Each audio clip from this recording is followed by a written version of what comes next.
मुहावरे जो कि अगर आप डेली यूज करेंगे, प्रैक्टिस करेंगे अगर अपने दोस्तों के साथ, है ना। It is also use while speaking in English okay. When you speak English together with your friends you have to use all this things. जैसे हिंदी में भी तुम देखता होगा कि कुछ लोग ना, जो बड़े बड़े बुजुर्ग होते हैं, बड़े लोग, वो क्या करते हैं, छोटी छोटी बात में ना कुछ बोल देते हैं, कहावत करते हैं, जैसी करनी वैसी भरनी बोलते हैं ना ऐसा। तो ऐसा क्यों बोलते हैं? इसलिए बोलते हैं ताकि तुम बात को समझ लो। जब हिंदी में भी हम ऐसा यूज कर सकते हैं, तो इंग्लिश में भी कहावतें हैं, उसको हम ऐसा नहीं कि सिर्फ कहावतें हैं, बल्कि आपके एग्जाम में बाकायदा 12th में आता भी है ना। तो आपको ध्यान से प्रत्येक दिन या फिर 2 दिन में, 4 दिन में कुछ इडियम्स आपको समझते रहना है, सीखते रहना है। हो सके तो आप अपने दोस्तों के साथ, किसी के साथ बातचीत में इसका यूज भी करिए, तो ज्यादा उसको आप प्रैक्टिस से सीख पाएंगे। बात समझ में आ गया? तो चलिए सबसे पहले हम लोग बात करते हैं पहला, बाय हुक और क्रुक। इसका मतलब हुआ किसी भी तरह से। अगर एग्जाम्पल में इसको देखें वाक्य में, I have to do this work by hook और क्रुक, मुझे यह काम किसी भी तरह से करना है।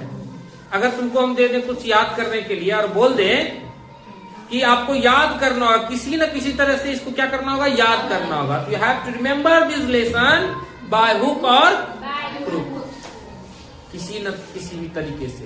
तो पहला बात समझ में आ गया, बाय हुक और बाय क्रुक, ठीक है, किसी भी तरह से। नेक्स्ट देखिए, leaps and bounds. Leaps and bounds, दिन दूनी और रात चौगनी। तुम इतना कमाओ कि तुम जो है दिन दूनी और रात चौगनी तरक्की करो। May God bless you that the times may come in your life you earn leaps and bounds. दिन दूनी और रात चौगनी। Apples of one's eye. Apple of one's eye. इसका हिंदी में होता है आंखों का तारा। आप हिंदी के एग्जाम में भी आता है, क्या बोलते हैं, मुहावरे, कि आंखों का तारा का मतलब क्या होता है। तो आपको बताना होगा कि आंखों का तारा का मतलब होता है बहुत प्यारा होना, है।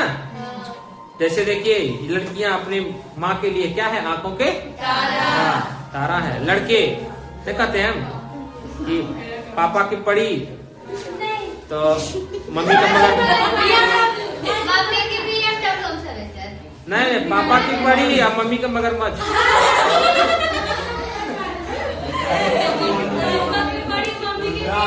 चलिए ध्यान दीजिए। तो एप्पल्स ऑफ वंस आई, आंखों का तारा होना, बहुत प्यारा होना, ठीक है। He has only one son as he is apples of his eyes. वह, उसके पास यानी उसका एक ही बेटा है और वह उसका आंखों का क्या है, तारा है। To beat around the bush, to beat about the bush या फिर to beat around the bush, आलतू फालतू बातें करना, ठीक है। आलतू फालतू बातें करने का मतलब हुआ व्यर्थ में बातें करना, है ना। जैसे तुमसे कोई कर्जा मांगेगा ना, 5,000 रुपये लेना है, तो डायरेक्ट नहीं आएगा तुमसे बोलने के लिए कि 5,000 दो। पहले आलतू फालतू बात करेगा कि जानते हो मेरा ना भैंसिया मर गया, जानते हो तो मेरा ना ये हो गया, और उसके बाद मेन बात बोलेगा कि 5,000 दो। आलतू फालतू बातें करने का मतलब हुआ कि व्यर्थ की बातें करना। नहीं कहते कि आलतू फालतू बातें मत करो, जो बोलना है सीधा बोलो। Don't beat around the bush, just come to the point ना। आलतू फालतू बातें मत करो, सीधी बात करो। ये भी समझ में आ गया तो to beat around the bush, आलतू फालतू बातें। अब ये देखो जो कि बहुत ज्यादा जरूरी है, आपको समझना होगा। Empty vessel sound much, empty vessel sound much, अधजल गगरी छलकत जात। कहावत है ये। इसका हिंदी हुआ कि जिनके पास आधे ज्ञान होते हैं वो ज्यादा बोलेगा, समझे, वो ज्यादा बोलेगा। कभी कभी नहीं बोलते कि जो आधा जिसको ज्ञान रहेगा ना, वो ज्यादा बात करेगा।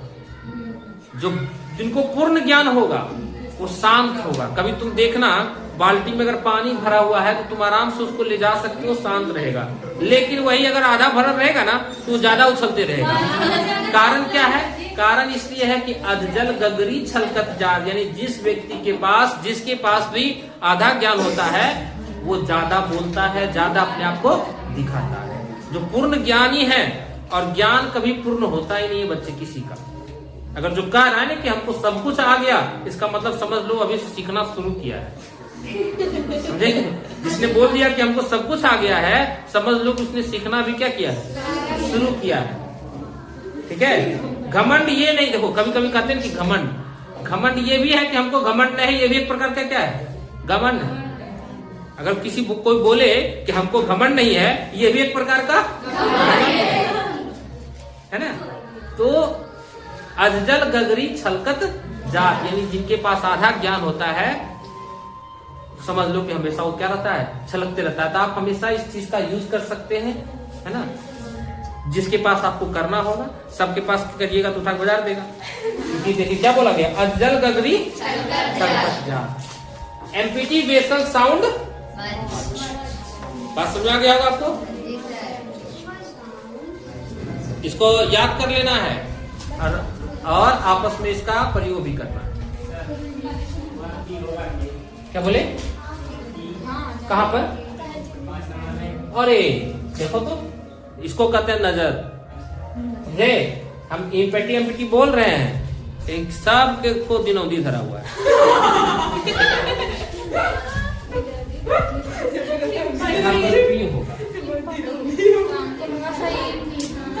मतलब बोल रहे हैं एमपीटी, हाँ हमको नहीं दिखाई दिया, है ना, उम्र हो चुका है, लेकिन आपको कम से कम दिखाई दे रहा है। ठीक है,